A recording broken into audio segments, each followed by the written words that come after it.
Hey, hello. Today we are going to work on becoming more familiar with Windows 8.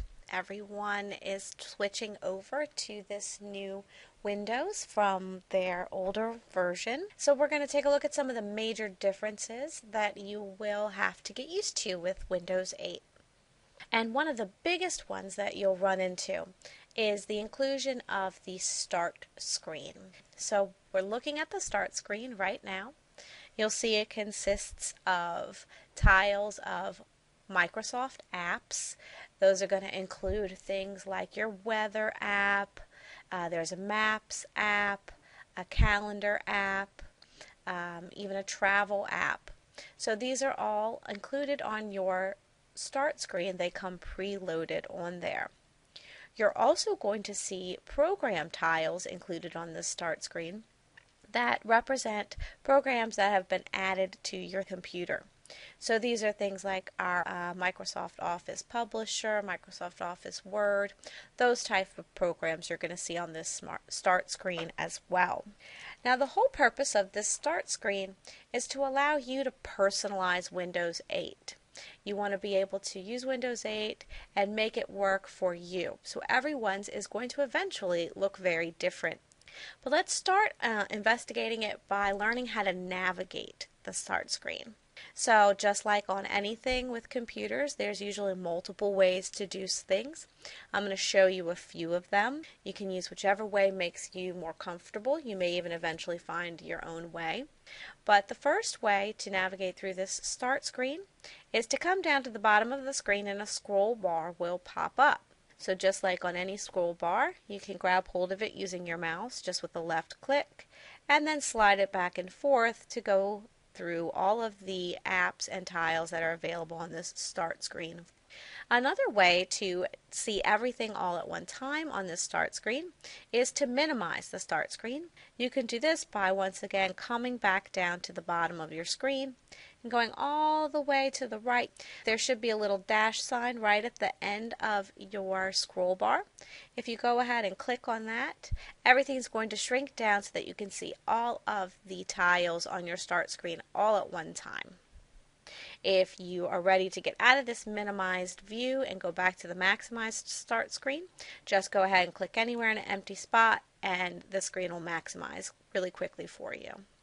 Another way to navigate through the start screen is to actually leave the start screen and go into the All Apps area of Windows 8. This is really simple to do. What you're going to do is once again come down onto the bottom of your screen, go all the way into the right corner and do a right click. When you do that right click, the All Apps area pops up. Then you can left click on it and here you see all of the apps that are available to you on the computer. These are going to include all of the Windows apps available to you that come preloaded and also all of the program apps that we have added to your computer for you. You can scroll through, it's in alphabetical order, and see everything that's available on your computer for you. When you're ready to leave this screen and go back to your start screen, you can do so the same way. Come down to the right hand corner, do a right click where the All Apps button pops up, left click on it, and you're right back at your start screen. And so once again, the point of this start screen is to begin to personalize Windows 8. So you can begin to move around these app tiles that you see by simply clicking and dragging them around the screen anywhere you want them to go. You can also change the size of the tiles, or you can completely remove the tiles from your start screen by choosing a tile and right-clicking on it. You'll see from the bottom of the screen, your options menu pops right up.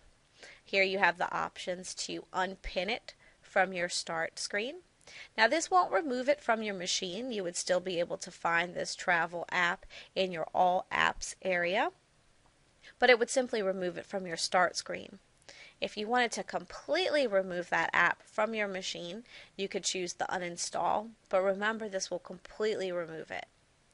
You can also change the size of the tile if you wanted to include more tiles or you don't like the look of having some tiles bigger than others, you can simply here choose to make that tile smaller to fit more in line with the other tiles in the same area.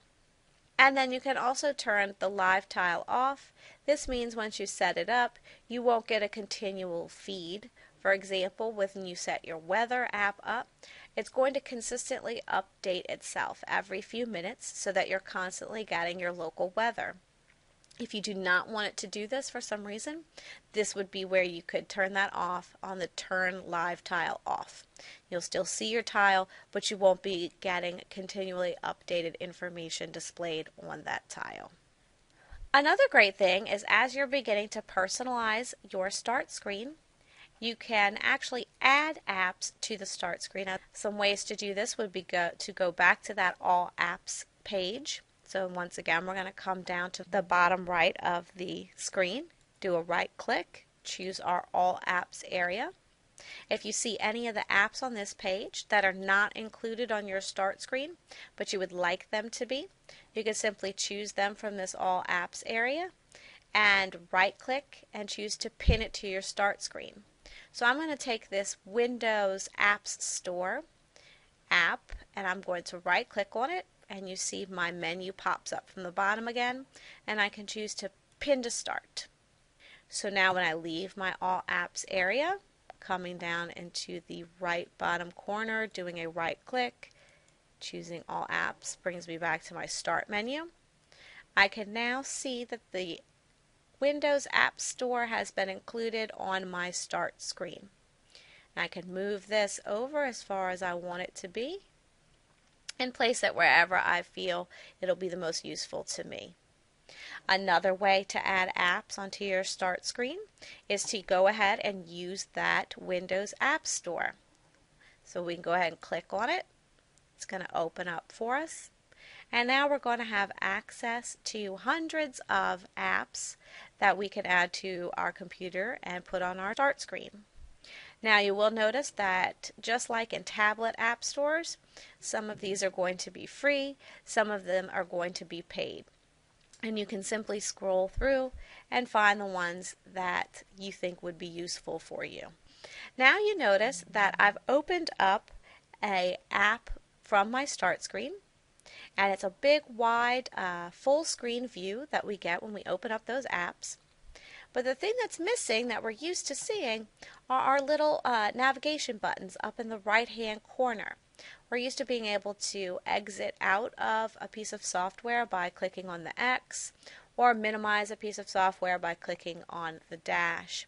These are missing from these Windows apps. The way that we get out of these Windows apps is the top in the middle of the screen. You'll see your cursor becomes a hand. Go ahead and grab onto that using a left click and just pull your mouse down, and now we're back at our start screen. So that's a way to close out those Windows apps. Also on your start screen, you're going to notice that you have a desktop app. So when you go ahead and click here, you're taken into your personal desktop. This is a much more familiar view for those of us who were using earlier versions of Windows. You can add programs to your desktop that you are frequently using by pinning apps to this taskbar down here. So what I mean when I say pinning apps is the only little icons you're seeing down here on the desktop are the icons that I'm actually currently using right now to video the screen. Other than that, I don't have any programs pinned down here. But if there are programs that I use frequently that I'd like to be readily available, what I can do is I can return to my start menu, and the easiest way to do that from your desktop is to come into the left hand corner of the screen all the way down. Your little start screen icon will pop up. Go ahead and click, and here you are right back at your start screen. If there are program files here that I'd like to add to my desktop, I can simply choose them and right click. My menu bar pops up, and you'll see an option now that says pin to taskbar. So I'm going to go ahead and choose to pin Word to my taskbar.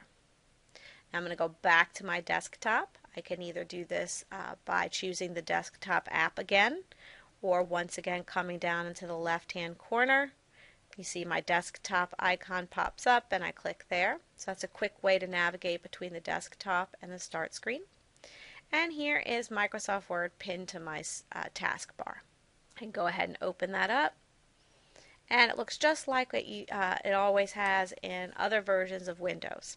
Notice once again I have my buttons to close out the program or minimize the program here.